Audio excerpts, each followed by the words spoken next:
ಸಮಯದ ಕನ್ನಡಿಗರಿಗೆ ನಮಸ್ಕಾರ. ನಾನು ಮಾನಸ ಪ್ರಸಾದ್. ನಿಮ್ಮ ನಗರದ ಸುದ್ದಿಗಳನ್ನು ನಿಮ್ಮ ಭಾಷೆಯಲ್ಲಿ ತರುವ ನಮ್ಮ ಟೊರೊಂಟೊ ನ್ಯೂಸ್ ಚಾನೆಲ್ಗೆ ಸ್ವಾಗತ.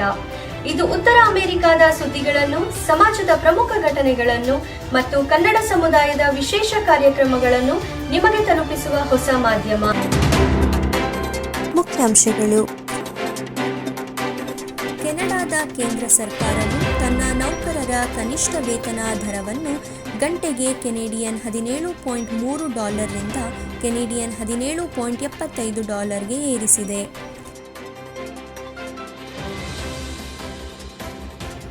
ಟೊರೊಂಟೊದ ಹೈಪಾರ್ಕ್ನಲ್ಲಿ ಈ ವರ್ಷ ಚೆರಿ ಬ್ಲಾಸಮ್ ಹೂವುಗಳ ಅರಳಿಕೆಯಿಂದ ಭಾರೀ ಜನಸಂದಣಿ ಕಂಡುಬಂತು. 26ನೇ ಪುರಂದರ ಆರಾಧನೆ ಸಂಗೀತ ಪ್ರಿಯರಿಗೆ ಅದ್ಭುತ ಸಂಗೀತ ಮತ್ತು ಭಕ್ತಿ ಅನುಭವವನ್ನು ನೀಡಿತು.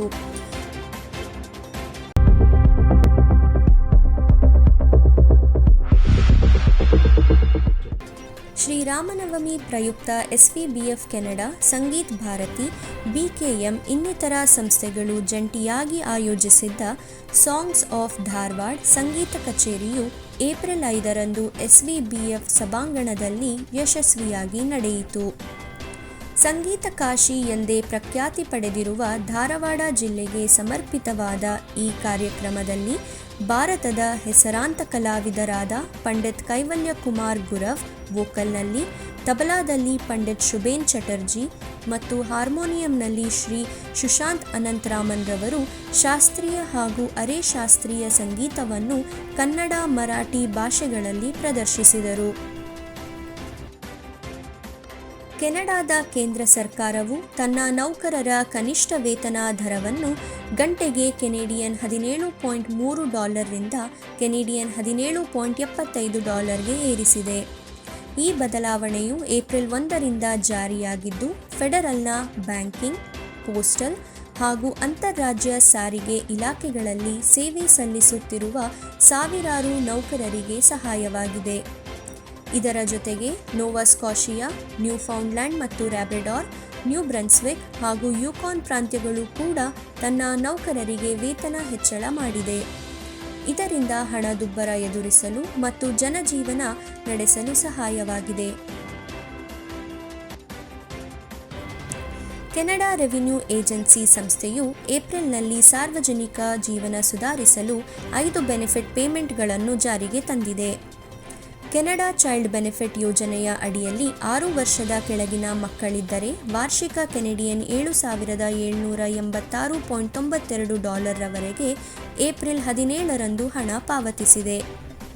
ತ್ರೈಮಾಸಿಕ ಜಿಎಸ್ಟಿ, ಎಚ್ಎಸ್ಟಿ ಕ್ರೆಡಿಟ್ ಹಣ ಪಾವತಿ ಏಪ್ರಿಲ್ 4ರಂದು, ಕೆನಡಾ ಕಾರ್ಬನ್ ರಿಬೇಟ್ನ ಕಡೆಯ ಪಾವತಿ ದಿನಾಂಕ 22ರಂದು ಹಾಗೂ ಒಂಟಾರಿಯೋ ಪ್ರಾಂತ್ಯದವರೆಗೆ ವಾರ್ಷಿಕ ಕೆನೆಡಿಯನ್ $1,013 ರವರೆಗೆ ನೀಡುವ ಒಂಟಾರಿಯೋ ಟ್ರಿಲಿಯಂ ಬೆನಿಫಿಟ್ ಯೋಜನೆಯ ಪಾವತಿ ದಿನಾಂಕ ಏಪ್ರಿಲ್ 10ರಂದು ಹಾಗೂ ನಿವೃತ್ತರಿಗೆ ಮಾಸಿಕ ಪಾವತಿ ನೀಡುವ ಕೆನಡಾ ಪೆನ್ಷನ್ ಪ್ಲಾನ್ನ ಹಣ ಸಂದಾಯ ಏಪ್ರಿಲ್ 28ರಂದು ಪಾವತಿಸಿದೆ.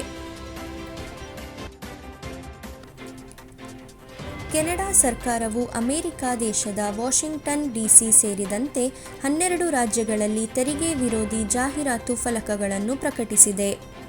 ಇದರಲ್ಲಿ ಅಮೆರಿಕನರಿಗೆ ಎಚ್ಚರಿಸುವಂತೆ "tariffs are a tax on hard working Americans" ಎಂಬ ಸಂದೇಶ ಇದೆ. ರಿಪಬ್ಲಿಕನ್ ಪಕ್ಷ ಬೆಂಬಲಿತ ರಾಜ್ಯಗಳಲ್ಲಿ ಈ ಫಲಕಗಳು ಕಂಡುಬಂದಿದ್ದು, ಅಮೆರಿಕದ ನಾಗರಿಕರಿಗೆ ಕೆನಡಾದಿಂದ ಆಮದು ಆಗುವ ವಸ್ತುಗಳ ತೆರಿಗೆಯಿಂದ ಉಂಟಾಗುವ ಬೆಲೆ ಏರಿಕೆ ಬಗ್ಗೆ ಎಚ್ಚರಿಸುವ ಉದ್ದೇಶ ಹೊಂದಿದೆ. ಸಾಮಾಜಿಕ ಜಾಲತಾಣಗಳಲ್ಲಿ ಇವು ವೈರಲ್ ಆಗಿದ್ದು, ನಾಗರಿಕರಿಂದ ಮಿಶ್ರ ಪ್ರತಿಕ್ರಿಯೆ ದೊರೆತಿದೆ.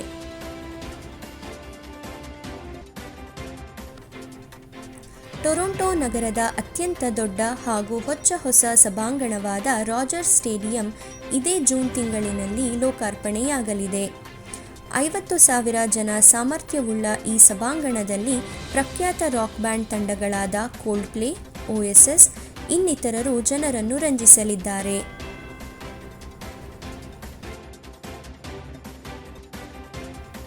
ಟೊರೊಂಟೊದ ಹೈಪಾರ್ಕ್ನಲ್ಲಿ ಈ ವರ್ಷ ಚೆರಿ ಬ್ಲಾಸಮ್ ಹೂವುಗಳ ಅರಳಿಕೆಯಿಂದ ಭಾರೀ ಜನಸಂದಣಿ ಕಂಡುಬಂತು. ನಗರದ ಒಳಗೆ ಹೊರಗೆ ಇರುವ ಸಾವಿರಾರು ಜನರು ಈ ಪ್ರಕೃತಿ ಹಬ್ಬವನ್ನು ಆನಂದಿಸಲು ಆಗಮಿಸಿದರು. ಸುಕುರಾ ತಜ್ಞ ಸ್ಟೀವ್ ರವರ ಮುನ್ಸೂಚನೆಯ ಪ್ರಕಾರ ಏಪ್ರಿಲ್ ಅಂತ್ಯದಲ್ಲಿ ಹೂವುಗಳ ಅರಳಿಕೆ ಆರಂಭವಾಗಿ ಮೇ 1ರಿಂದ 75% ಹೂವುಗಳು ತೆರೆದುಕೊಂಡಿದ್ದವು. 1959ರಲ್ಲಿ ಜಪಾನ್ನ ಉಡುಗೊರೆಯಾಗಿ ಬಂದ 3000 ಸುಕುರಾ ಮರಗಳು ಈ ಸೌಂದರ್ಯಕ್ಕೆ ಕಾರಣವಾದವು. ಪಾರ್ಕ್ ಆಡಳಿತವು ಮರಗಳಿಗೆ ಹಾನಿಯಾಗದಂತೆ ನೋಡಿಕೊಳ್ಳಲು ಕೆಲವು ಮಾರ್ಗಸೂಚಿಗಳನ್ನು ನೀಡಿದೆ. ಮರಗಳನ್ನು ಹತ್ತಬಾರದು, ಹೂವುಗಳನ್ನು ಕಿತ್ತುಕೊಳ್ಳಬಾರದು ಮತ್ತು ಹೂವಿನ ಸೌಂದರ್ಯವನ್ನು ದೂರದಿಂದಲೇ ಆನಂದಿಸಬೇಕೆಂಬ ಮಾರ್ಗಸೂಚಿಯನ್ನು ನೀಡಿದೆ. ಚೆರಿ ಬ್ಲಾಸಮ್ ಹೂವುಗಳು ಪೀಕ್ ಬ್ಲೂಮ್ನ ನಂತರ ಕೇವಲ 4ರಿಂದ 10 ದಿನಗಳವರೆಗೆ ಉಳಿಯುವುದರಿಂದ ಈ ಪ್ರಕೃತಿಯ ವೈಭವವನ್ನು ವೀಕ್ಷಿಸಲು ಕೇವಲ ಕೆಲವೇ ದಿನಗಳು ಉಳಿದಿವೆ.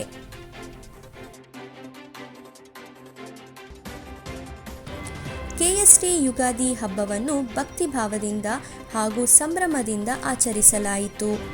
ಈ ವಿಶೇಷ ಸಂದರ್ಭದಲ್ಲಿ ಕನ್ನಡಿಗರು ಮತ್ತು ಅವರ ಕುಟುಂಬಗಳು ಸಂಪ್ರದಾಯಬದ್ಧವಾಗಿ ಹೊಸ ವರ್ಷವನ್ನು ಸ್ವಾಗತಿಸಿದರು. ವಿವಿಧ ಸಾಂಸ್ಕೃತಿಕ ಕಾರ್ಯಕ್ರಮಗಳು, ಹಬ್ಬದ ವೈವಿಧ್ಯಮಯ ಆಹಾರಗಳು ಮತ್ತು ಮಕ್ಕಳಿಂದ ಹಿರಿಯರವರೆಗೆ ಎಲ್ಲರೂ ಹರ್ಷಭರಿತ ಕ್ಷಣಗಳನ್ನು ನೀಡಿದ ಯುಗಾದಿ ಸಂಭ್ರಮ ಸಮುದಾಯದ ಏಕತೆಯನ್ನು ಮತ್ತಷ್ಟು ಬಲಪಡಿಸಿತು.